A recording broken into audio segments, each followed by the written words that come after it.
Seorang remaja berusia 17 tahun di Texas, Amerika Serikat harus dirawat 10 hari di rumah sakit menggunakan alat yang menopang fungsi paru-parunya. Hal ini disebabkan oleh rokok elektrik atau biasa disebut dengan vape. Pada awalnya, Triston terbangun dari tidurnya dan kemudian muntah-muntah pada suatu pagi di bulan lalu. Ia juga mengalami penurunan berat badan drastis yang tidak jelas penyebabnya, demam, dan kemudian kelelahan. Remaja tersebut kemudian dilarikan ke rumah sakit. Pada awalnya dokter mengira kondisinya mirip dengan pneumonia. Namun setelah melakukan CT scan, ternyata hasilnya negatif. Kondisi Triston semakin memburuk, paru-parunya gagal berfungsi secara mendadak. Remaja itu pun harus diintubasi atau dimasukkan tabung endotrakeal melalui mulut atau hidungnya untuk menghubungkan udara luar dengan kedua paru-parunya agar paru-parunya tetap bisa berfungsi dengan baik. Seluruh tim medis mencurigai bahwa vape yang diakui oleh Triston telah dikonsumsinya sejak di kelas 8 diduga menjadi biang kerok gagalnya paru-paru Triston.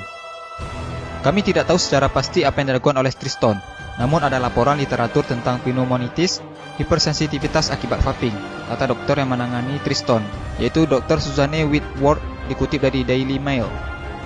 Setelah 10 hari diintubasi, paru-paru Triston kembali pulih, walaupun ia masih harus berjuang keras untuk bernapas dengan baik. Ia bahkan harus kehilangan 13 kilo berat badannya, dan otot kakinya menjadi melemah. Triston juga bahkan harus belajar berjalan kembali. Saya benar-benar diberi kesempatan kedua oleh Tuhan. Dan segera setelah saya bangun dari koma itu, saya tahu apa yang ingin saya lakukan. Saya tidak ingin mengulangi kesalahan yang sama untuk menghisap vape, kata Triston. Triston berjanji bahwa dia tidak akan nge-vape lagi dan akan menyarankan kepada teman-temannya untuk membuang vape mereka. Kenapa vape berbahaya?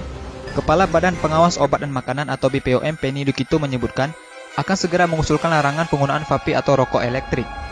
Hal ini bisa diwujudkan salah satunya melalui revisi PP nomor 109 tahun 2012.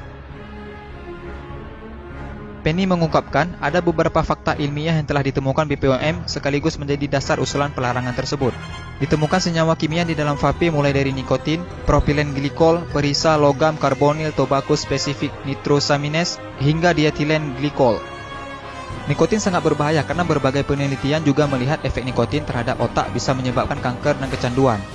Propilen glikol juga sangat berbahaya karena jika dikonsumsi secara terus-menerus dapat menyebabkan gagal ginjal. Menurut laporan yang dipublikasikan dalam jurnal Investigate Medicine High Impact Case Reports tahun 2015. Memang vape tidak langsung memberikan dampak buruk bagi kesehatan. Sama seperti rokok, banyak orang yang tetap bisa sehat walaupun merokok. Nah, sebaiknya kita mulai menjaga kesehatan paru-paru kita dengan tidak menghisap vape atau rokok. Semoga video ini bermanfaat dan jangan lupa di-share juga sebanyak-banyaknya agar teman-teman kalian tidak ketinggalan informasi penting ini. Dan jangan lupa juga sukai Mozaik Karim lalu klik tombol ikuti lalu klik sekali lagi tombol ikuti lalu pilih lihat dahulu agar kalian tidak ketinggalan video-video menarik lainnya setiap hari. Terima kasih.